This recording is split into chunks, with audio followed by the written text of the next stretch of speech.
ఒక WhatsApp group ద్వారా కూడా సమాజంలో ఆపదలో ఉన్న ఎంతో మందికి అండగా నిలబడొచ్చని నిరూపించిన లిటిల్ సోల్జర్స్ ఫౌండేషన్ వాళ్ళు.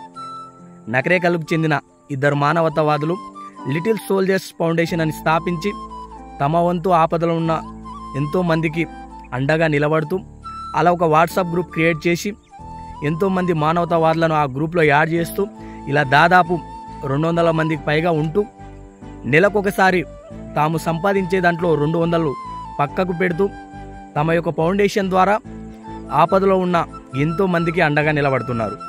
దాదాపు 2018 నుంచి ఇప్పటిదాకా అనేక రకాలుగా కరోనా సమయంలో హాస్పిటల్ పరంగా లేదా తల్లిదండ్రి చనిపోయే అనాథలైన పిల్లలకు ఇలా ఒకటా రెండా సర్వస్వం కోల్పోయిన ఎన్నో కుటుంబాలకు, రైతు కుటుంబాలకు తమ వంతు లిటిల్ సోల్జర్స్ ఫౌండేషన్ ద్వారా సహకారం అందిస్తూ ముందుకు సాగుతున్నారు.